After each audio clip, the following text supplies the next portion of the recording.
भारत में ना इतनी महंगाई है, बहुत महंगाई बढ़ रही है, लेकिन जो सबसे सस्ती चीज़ है ना वह है इंसान की जान। सबसे सस्ती है इंसान की जान। हेलो फ्रेंड्स, जय Shri Ram. New Delhi railway station पे जो भगदड़ हुई है भाई, बहुत दुख हुआ देख के। मतलब लिटरली बोल रहा हूँ, इतना बुरा लग रहा है ना। बच्चे, बुजुर्ग और महिलाएं ज़्यादातर चपेट में आए हैं, ठीक है। और हर कोई एक ही बात बोल रहा था कि पीछे से लड़के और आदमी हमारे ऊपर चढ़ते चले गए। मैनेजमेंट टोटली फेल था।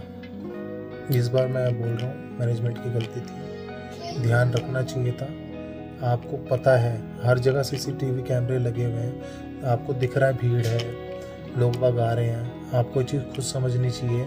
और वैसे एक चीज़ पता चल गई, इन सब घटनाओं को देखने के बाद ना एक चीज़ महसूस होती है कि भारत में ना इतनी महंगाई है, बहुत महंगाई बढ़ रही है, लेकिन जो सबसे सस्ती चीज़ है ना वह है इंसान की जान। सबसे सस्ती है इंसान की जान, और उसमें भी सबसे सस्ती है गरीब की जान, मिडिल क्लास की जान।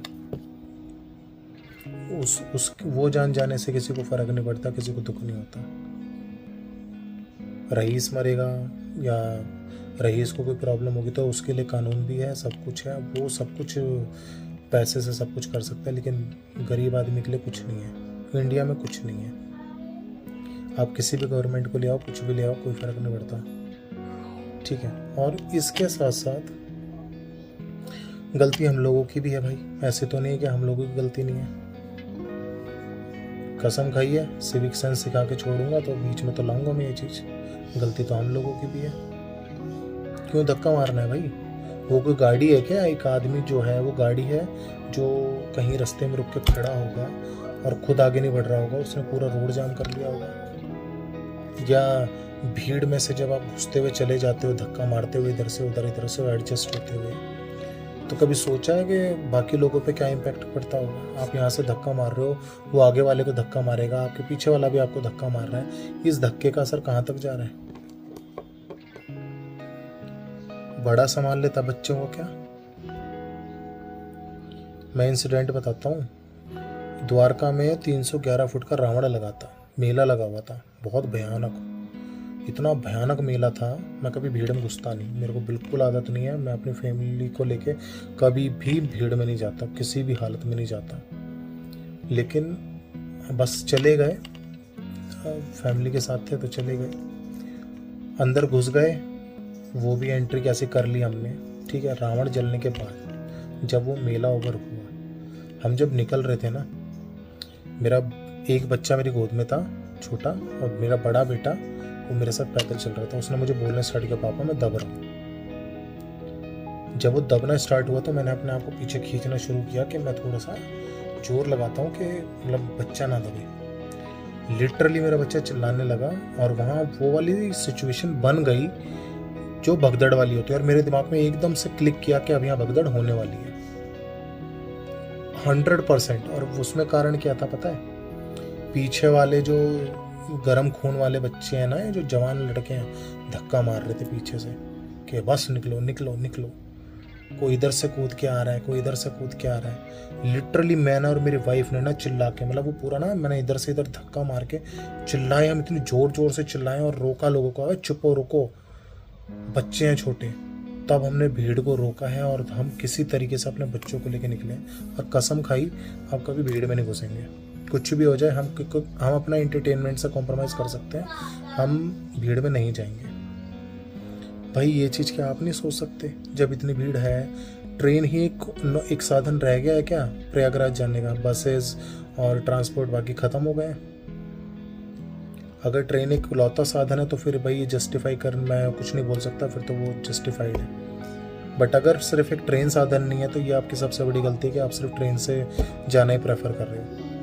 ट्रेन में किस तरीके से जा रहे हो वो आपको ही पता। मालगाड़ियाँ चलनी चाहिए, मैं बिल्कुल मैं ये बोल रहा हूँ लोगों के लिए ना, मालगाड़ी चलनी चाहिए, क्योंकि लोगों में जो होड़ है ना प्रयागराज पहुँचने की, वो इस कदर बढ़ चुकी है कि अब ट्रेन बंद करके ना मालगाड़ियाँ शुरू करनी चाहिए। और उनमें जैसे सामान को लाद के जाते हैं ना, वैसे लोगों को लाद के ले जाना चाहिए।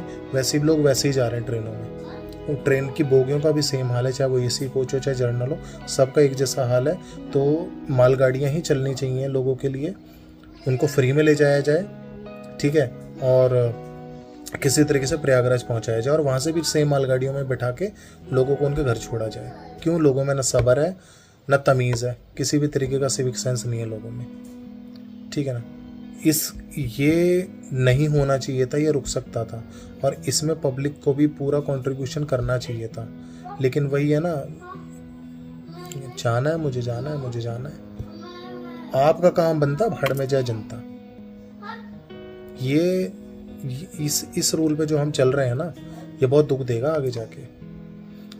आज तो चलो महाकुंभ है, 26 तारीख तक है, बसेस चल रही हैं, सब कुछ चल रहा है, जा सकते थे आप लोग, लेकिन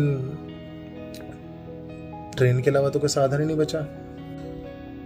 उस पे भी वो लड़के जो ट्रेनों पे पत्थर मार रहे हैं, जो कांच तोड़ रहे हैं, लोगों को डंडे मार रहे हैं, पानी फेंक रहे हैं, इसमें ना बूढ़ा है, ना कोई बच्चा है, ना कोई महिला है, सब जवान लड़के हैं और इनका बहुत बड़ा हाथ है। चाहे कोई भी रिपोर्ट आ जाओ, कुछ भी आ जाओ, इसमें लोगों का बहुत बड़ा हाथ है। और इन जवान लड़कों का ये जो बिल्कुल दिमाग से सोचने से बिल्कुल पैदल हो चुके हैं ना, जो सोच ही नहीं रहे दिमाग से, जिनको बस भोड़ मची हुई है, ये उन सब लोग, इसमें वो लोग भी जिम्मेदार हैं उतने ही जितना प्रशासन जिम्मेदार है।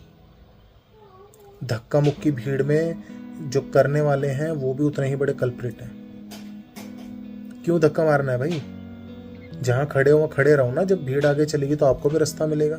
या आप कोई वीआईपी हो क्या जो आप भीड़ में से घुसते घुसते सबको धक्का मारते हुए निकल जाओगे? अगर खून में इतनी गर्मी है, इतना ही ज़्यादा जोश है तुम्हारे अंदर, जब तुम ट्रेन तोड़ सकते हो तो पैदल जाओ ना, वहाँ तपस्या करते हुए जाओ, प्रयागराज पैदल जाओ ना। पर वो आपसे होगा नहीं भाई। जर्नल टिकट लेने वाला भी एसी कोच में घुस रहा है, ठीक है, जिन बेचारों का टिकट है वो चढ़ नहीं पा रहे, ठीक है। मतलब आतंक मचा रखा है यार। तुम लोग प्रयागराज जा रहे हो, इस महाकुंभ में जा रहे हो, या तुम आतंक मचाने जा रहे हो? मुझे तो ये नहीं समझ में आ रहा। मैनेजमेंट भी एक हद तक ही तो हो सकता है यार। इतने सारे लोगों को, इतने सारे प्लेटफॉर्म्स हैं, 14-15 आई थिंक 16 प्लेटफॉर्म शायद, मेरे को आइडिया नहीं है, पर 13-14 16-17 प्लेटफॉर्म है नई दिल्ली रेलवे स्टेशन पे। मतलब इतनी छोटी छोटी सीढ़ियाँ हैं उतरने के लिए, ठीक है। मतलब कोई कह रहा है पैर फिसल गया, भाई पैर फिसल गया ठीक है, इंसान गिरता है, उठा लिया जाता है। जब इतनी भीड़ है, आप धक्का ही मारे जा रहे हो यार, लोगों के ऊपर एक धक्का मारे जा रहे हो, पीछे से प्रेशर डाले जा रहे हो, तो जाहिर सी बात है ना, लोग तो गिरेंगे ही। किसी का कुछ नहीं बिगड़ा, जिन्होंने अपने परिवार के लोग खाए ना, उनका तो कोई नहीं बांट सकता, पता है। थोड़ी तमीज़ सीखो प्लीज़ प्लीज़ प्लीज़, थोड़ी तमीज़ सीखो भाई। सोसाइटी में रहने के ये तरीके नहीं होते। बच्चे छोटे आपके भी हैं और कल को होंगे, जवान लड़कों से भी बोल रहा हूँ भाई, उनके अंदर भी यही। आप कैसे संभालोगे इतनी भीड़ में बच्चों को अपने? मतलब इंसान जब भी सबक लेता है कि जब उसके साथ कोई घटना घट जाती है। उस घटना के घटने से पहले हम सबक नहीं ले सकते? थोड़ा सोचो। मैनेजमेंट तो फेल था, पूरी तरीके से फेल था, और इनको कुछ बोलना बेकार है। क्यों? इस कान से सुनते हैं, इनसे निकाल देते, और बहुत मोस्टली टाइम तो सुनते ही नहीं। प्लीज़ प्लीज़ प्लीज़ अपना ध्यान रखो प्लीज़, और ध्यान से जाओ भाई। इतना ही बोलना चाहूँगा, इससे ज़्यादा बोलना बेकार है। विजुअल्स मैं नहीं डालूँगा क्योंकि वो बहुत डिस्टर्बिंग है। तो प्लीज़ अगर वीडियो आपको अच्छी लगे तो प्लीज़ बाकी लोगों के साथ भी शेयर करो, शायद किसी की आंखें खुल जाएं, इस चीज़ को कोई समझे।